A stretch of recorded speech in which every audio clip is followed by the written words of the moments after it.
Okay, so the next thing I want to talk about are socks. A lot of people overlook what kind of socks to purchase. I know I mentioned that the boot was the most important, but your sock is right inside it. So you definitely want to have the right sock. I know a lot of people say, you know, just wear high socks, anything that goes about to the knee.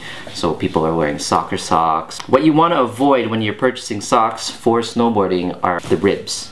Take, for example, this snowboard sock. You'll notice there are no ribs here on the upper part that cover your calf and your shins. The reason why soccer socks have ribs is to keep them up when you're playing. It needs some sort of added friction in order for them not to slide down while you're playing. The reason why you don't want rib socks when you're snowboarding is the boot is actually pushing on those ribs against your leg. That's actually cutting your circulation, probably will affect fatigue on your foot over the day.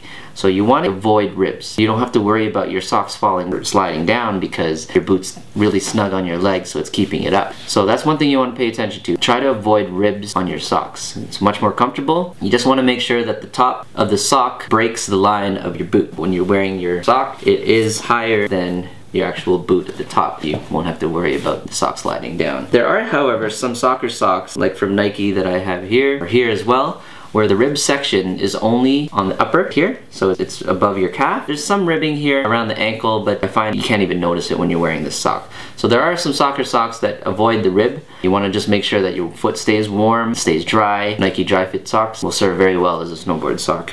Some people's opinions may differ, but this is something I've found over the years. Again, same with this. They have the ribs on the top, softer fabric around the leg. You actually also have added padding underneath the foot, thicker fabric under the foot, so a little bit more cushioning and more comfort. To recap, you want socks without ribs, taller than the boot height, and something that's going to keep your foot warm over the day. Sometimes when I know I'm going to go out on a -20 day, or I know it's just going to be really cold outside and I'm going to be out for a long time, I'll double up on socks. Take into account comfort with your boot, make sure the fit's correct. If you feel that it's going to be a really cold day, sometimes I'll double up on some socks. It does affect overall feeling in your boot, so take that into account.